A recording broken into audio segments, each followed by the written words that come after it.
Mes chers amis, bonjour. Alors comme vous le savez, depuis la nuit des temps, les événements se retrouvent toujours dans la paracha. Quand on lit attentivement ce que l'on raconte dans toutes les synagogues du monde, il y a toujours un lien étroit avec ce que l'on vit, avec l'actualité. Dans la paracha de la semaine dernière, paracha de Noach, la Torah nous raconte que Dieu va littéralement éliminer toute la civilisation, toute la population. Et la Torah va donner des raisons.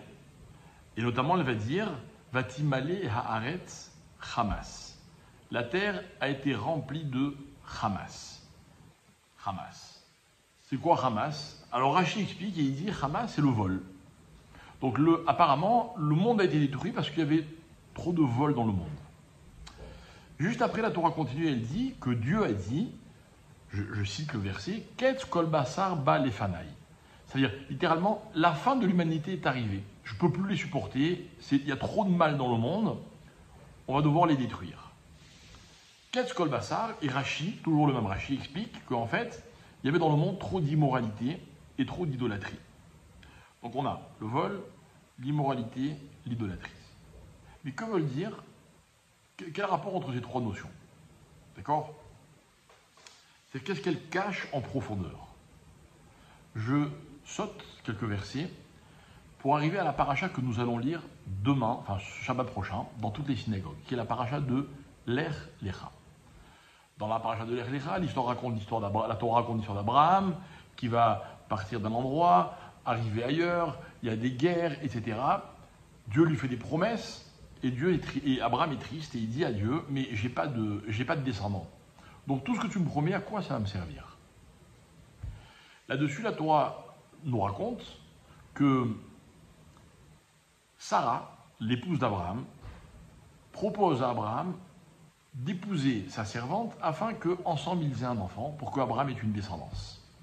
Abraham suit les directives de sa femme. La Torah raconte que dès que Agar tombe enceinte, elle commence à mépriser Sarah. C'est très dur pour Sarah. Elle va se plaindre chez Abraham.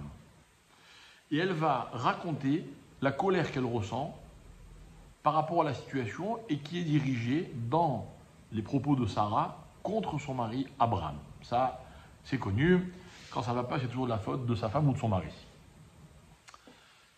Quel est le mot qu'elle emploie pour exprimer sa colère? Tenez-vous bien, Hamas.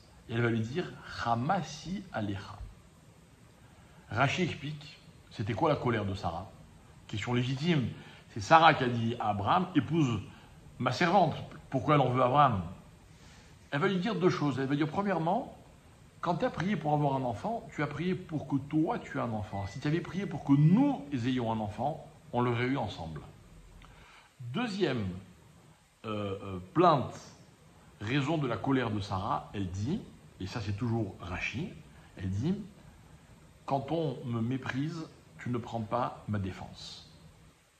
On croirait entendre une épouse qui se plaint chez son mari à propos de sa belle-mère. T'as vu ce qu'elle m'a dit et t'as rien dit. Ok.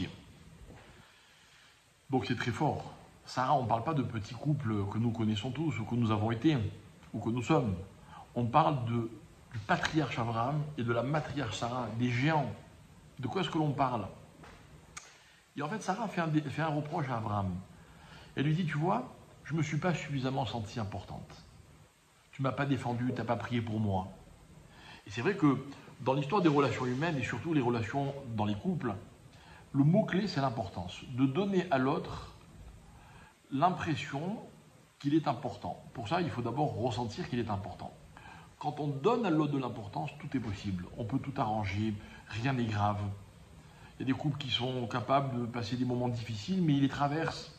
Et puis rien ne prend de proportion. Pourquoi? Parce que chacun sait que pour l'autre, il est important. Nous, on va faire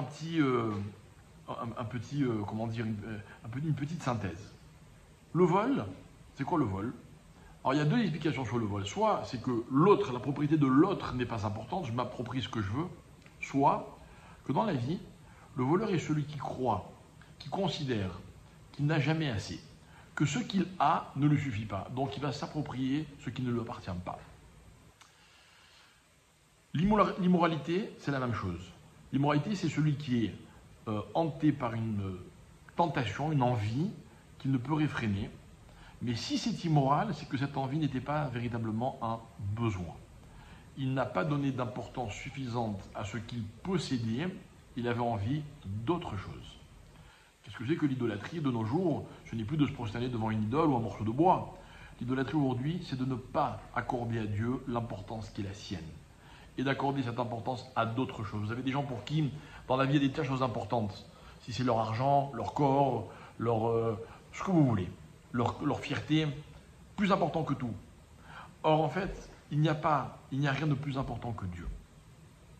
Alors nous, voilà ce qu'on va expliquer. On va dire qu'en fait, le mot Hamas dans la Torah, et on a l'explication grâce à Sarah, c'est l'expression d'une importance qui n'a pas été accordée là où il fallait. On est choqué, on est étonné de ce que malheureusement ces terroristes ont pu faire d'aussi horrible et d'aussi cruel. Mais je vais vous dire quelque chose et j'espère que ça vous donnera de la force pour supporter les critiques que le monde ne manque pas de nous faire à chaque occasion. On veut soi-disant nous associer à ce qui s'est passé en disant nous aussi, eux aussi ils sont cruels, eux aussi ils tirent sur des populations civiles. Chez nous, l'importance accordée à la vie a toujours été primordiale.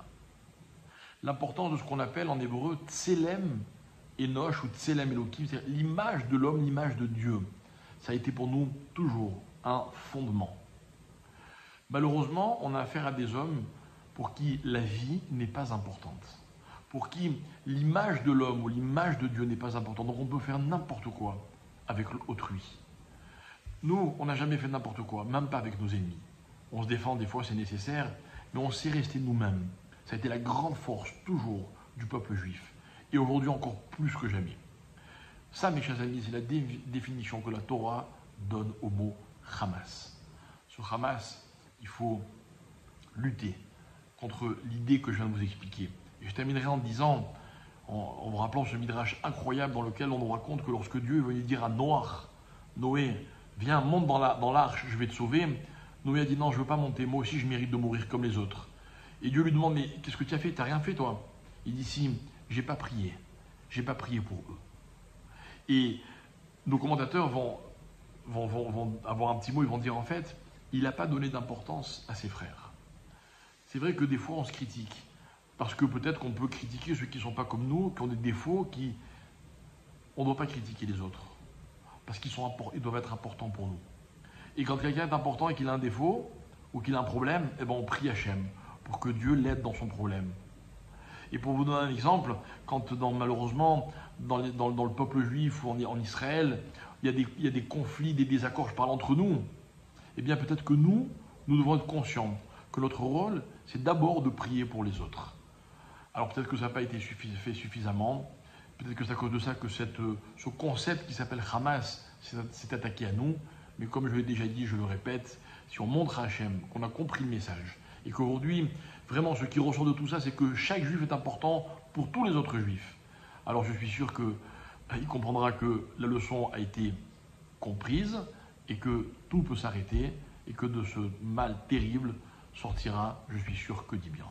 Merci beaucoup.